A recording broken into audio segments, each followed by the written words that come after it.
وَإِذَا اجْتَمَعَ الشُّفَعَاءُ فَالشُّفْعَةُ بَيْنَهُمْ عَلَى عَدَدِ رُؤُوسِهِمْ وَلَا يُعْتَبَرُ اخْتِلَافُ الْأَمْلَاكِ. دا مسله داسې ده، دا ځمکه ده، وګورئ ورته دې کې نیمه د یو سړي ده، صحیح شو، پاتې نیمه شوه که نه. په دې پاتې نیمه کې دوه حصې د یو دي، دویم سړي، او دا درېیمه حصه د بل ده، نو درې حصې هغه شوه، دا یو سړي شوه، ټوله شپږ حصې شوه. په دې شپږو حصو کې درې د یو سړي شوه، دوه د دې بل سړي شوه، دا یوه د دې بل سړي. نو د کم چې یوه حصه شوه دی کم شه، کم چې دوه شوې هغه لږ ښه شه، او کم چې درې دي هغه د ټولو نه ښه. تاسو سر خلاص شه. اوس ما ته وګورئ داسې چل دی چې د کم سړي دا دوه حصې دي، دی راولګېده د خپل ځای خرڅوي، نو دا دواړه ملګري دی، د یوې حصې والا او د دریو حصو والا پې د شپې دعوه وکړه، شپه یې ځمکه شپې باندې راوګرځوله. دا به اوس څنګه تقسیموي؟ دا دوه حصې به څنګه تقسیموي؟ امام ابو حنیفه رحمه الله وایي داسې به وکړي، دوه حصې ځمکه ده، بس یوه حصه به د یوې حصې والا ته ورکړي او دا یوه حصه به د دریو والا له ورکړي. نو تقسیم په چا وشو؟ پر اوسو وشو. دوه شپیګان وو، نیمه یوه واخیسته او نیمه بل واخیسته. هلکه دا څوک وایي؟ امام شافعي صاحب څه وایي؟ نه داسې به نه کېږي، دا دوه حصې چې کومې دي که نه دا به څلور حصې شي. څو حصې به شي؟ څلورو حصو کې به درې هغه اولني ته ورکړي، هغه د دریو حصو خاوند ته، او دا یوه به دې ته ورکړي. یعنې دا تقسیم به په حصو وشي، په ملکیتونو به تقسیم شي، چې چا ملکیت زیات یا هغه له به زیاته حصه ورکړی شي، او چې د چا ملکیت کم یا هغه له به کمه حصه ورکړی شي. تاسو پې پوه شئ که پې پوه نه شئ؟ خلاصه د خبرې دا ده چې شفاع دا به په شفعاو باندې په رؤوسو تقسیمیږي که په مقدار د املاکو به تقسیمیږي؟ امام ابو حنیفه وایي په مقدار د رؤوسو به تقسیمیږي، او امام شافعي رحمه الله وایي دا به په حصو تقسیمیږي، په املاکو باندې، چې چا ملکیت ډېر و هغې له به ډېره ورکړي، او چې چا لږ و هغې له به لږه ورکړي. تاسو انشاءالله سر خلاص شه که نه.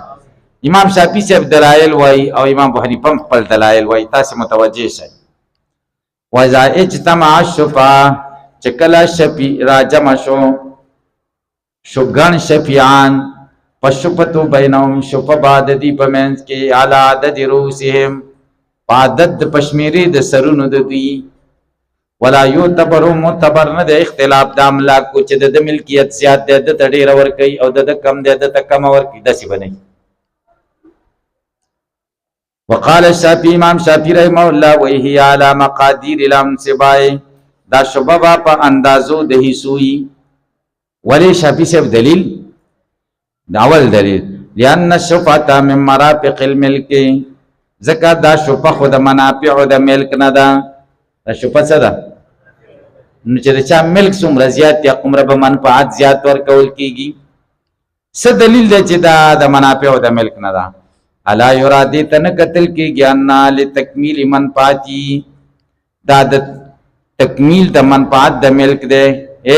دا خپل ملک چې کوم دی دا پې پوره کې که نه چې د ضرر نه بچ شي، تکمیل د منفعت دی وکړه که نه. نو په اشبه الربح دا مشابه شو د ګټې سره، دا مشابه شو د چا سره؟ ګټې سره. 10 روپۍ د یو سړي دي، 15 روپۍ د بل سړي دي، دا جمع کړي او په دې کاروبار کاو، او په دې چې کوم دی 3 روپۍ وګټلې، دا به څنګه تقسیمیږي؟ دوه به د 10 والا ته ورکړي او یوه به د 15 والا ته ورکړي. نو ګټه چې کوم دی په ملک باندې تقسیم شوه. نو دلته به داسې خو نه کېږي چې 10 د ستا دی او 15 د بل دی او 3 وګټلې یو نیمه یو واخلي او یو نیمه، داسې خو نه کېږي، بلکې تقسیم به څه کېږي؟ په ملک باندې کېږي. نو په شفعه کې به هم تقسیم په ملک کېږي. پوه شوې پې؟ دا یو. دیم والغلتې، او دا مشابه ده د غلې سره. د څه سره؟ د غلې دانې سره.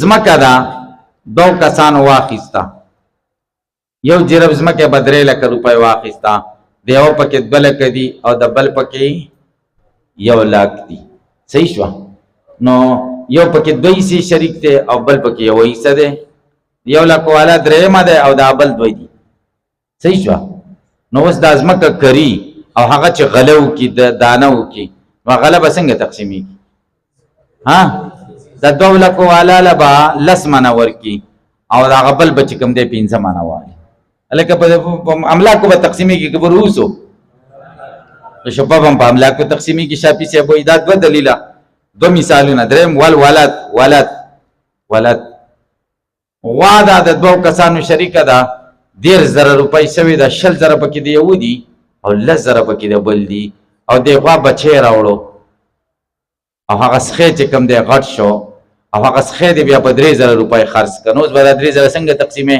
یو نیم دی یو نیم د بل دسي په املاکو به تقسیمېږي 2000 به د 10000 والا تور کې او 1000 به د 10000 والا تور کې الکه په پوښي ولادت یا وینځه وسمرت یا میوه باغ د پکې ونی دی او د 2 کسانو شریک دی د یو پکې 2 لک روپۍ دی او د یو پکې 1 لک روپۍ دی په 3 لک باغ شوی اوس دا باغ میوه کیدا به څنګه تقسیمه 2 حصے به د 2 لک والا ورکه یو حصہ به د 1 لک والا ورکه ځکه دا منفعت د ملک دی نو دا شپم منفعت د ملک دی دا به هم د قشان تقسیمه چې چا په ډیره حصے غیله به ډیره ورکه چې چا لګی حصے غیله به لګ ورکه په املاک په تقسیمه کې پروسو با دا شپې سي وای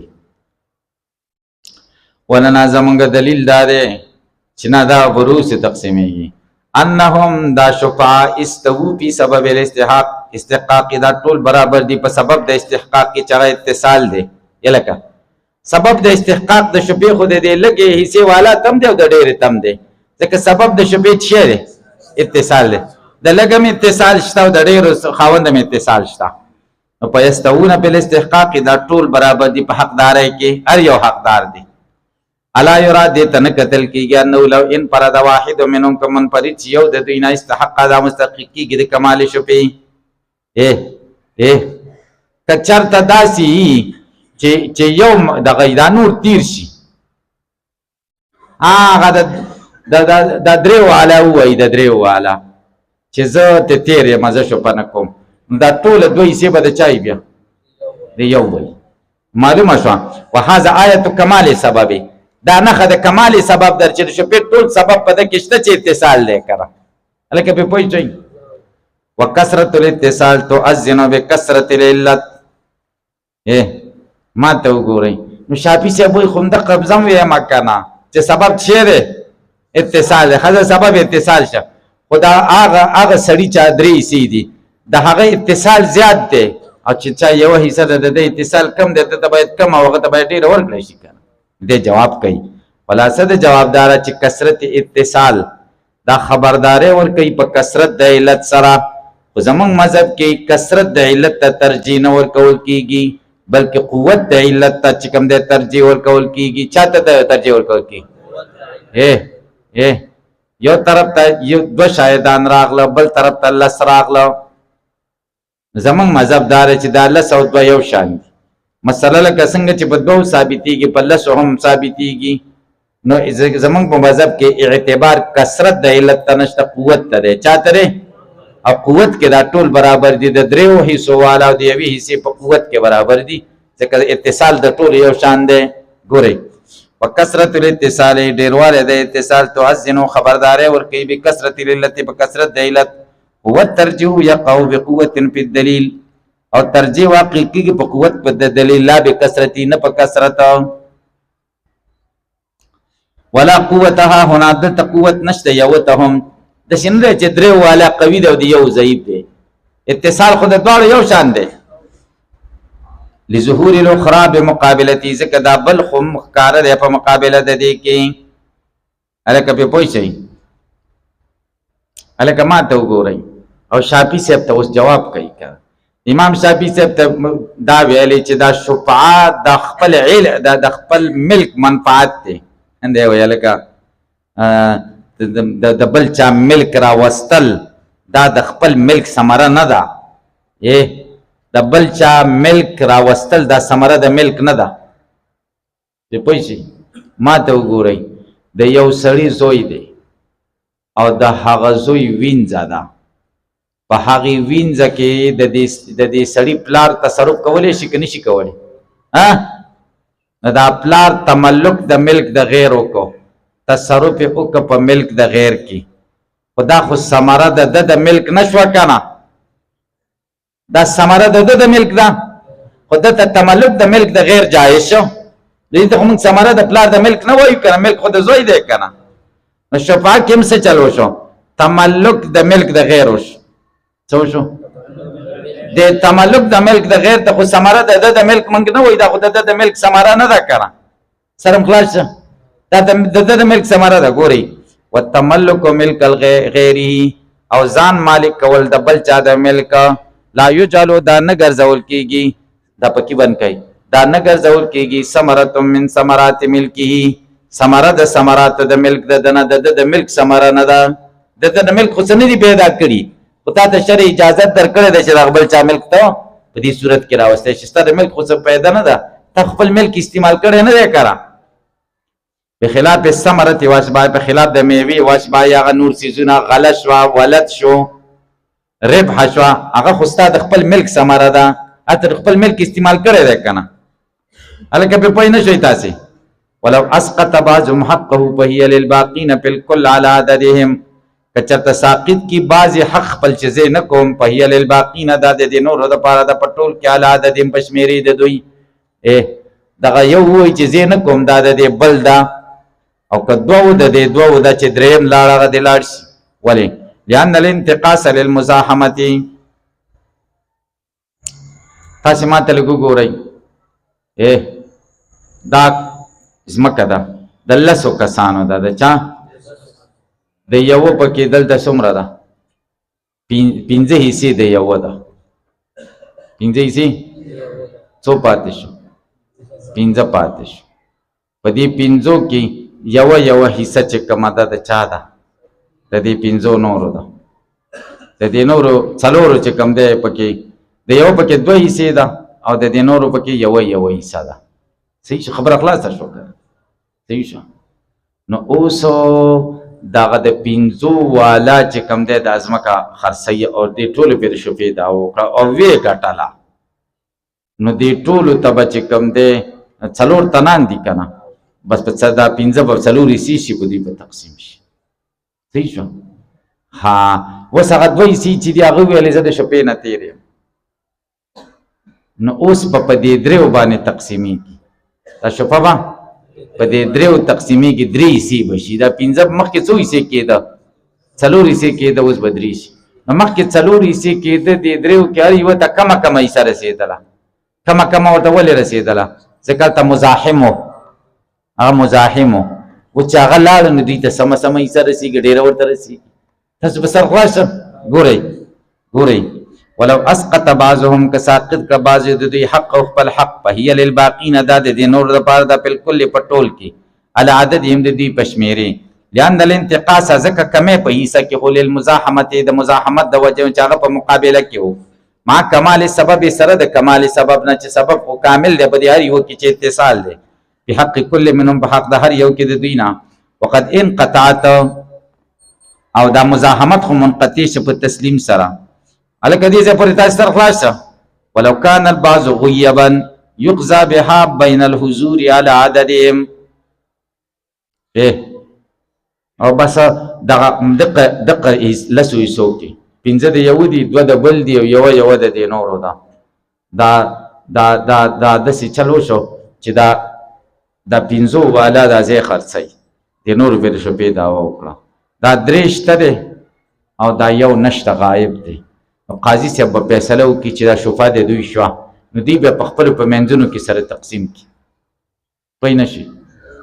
غایب ته به پکې حصه نه پرېږدي، ځکه شاید چې غایب ووایي چې زه تېر یم. هلکه پرې پوه شئ؟ بس غایب حصه پکې نشته. که غایب راغی نو د 3 حصې اخیستې دي، نو دا ټول ځمکه چې کومه ده 5 حصې، هغه به بیا شریکه کړي، هغه هم پکې را شریک کې، او په 4 به تقسیم کړي. او که دا سړی یو حاضر یو، او دته ټوله ورکړه، غایب راغی، نو کومه چې حاضر اخیستې دا به نیمه کړي، او که 2 او غایب راغې دا کومه چې اخیستې ده دا به څومره کې په شپې باندې دا به درې سي تاسو په پوه شئ کې په پوه نه شئ څوک په نه دي پوه شوي هلکه تاسو ټول په پوه شئ ګورئ کتاب ته ولو کان البعض غیبا او که بعضې ملګري شفیعان غایبو فیصله به وکړی شي بها په دې شپې سره بین الحضور د حاضرو په منځ کې على عددهم د دوی د سرونو په شمېرې لأن الغائب لعله ځکه غایب شاید چې لا طلب یې نه کي وان قضا لحاضرن که فیصله د حاضر دپاره وکړه بالجمیع په ټولو سره حاضر ته ټوله ورکړه یو ته چې ټوله ستا شوه ثم حضر آخر بل ملګری راغی نو یقضا له بالنسبه دلر به فیصله په نسب سره کېږي دو دي که نه یو نشته یو شته نو نیمه یې حق دی که ولو حضر ثالثا که ثالث راغی فبالثلث ما فی یدی دته به ورکول کېږي ثلث د هغه څه چې په لاس د هر یو کې دي د دې دواړو په لاسونو کې نیمه حصه ده دا به را شریکه کړي ثلث به د دې نه ورکړي ثلث به د هغې نه ورکړي دغه درې حصې به شي نو برابر شي تحقیقا للتسویة دې دپاره چې ثابته شي برابروالی ولو سلم الحاضرو که چېرته حاضر تسلیم وکړو چې وکړو چې زه شپې نه تېر یم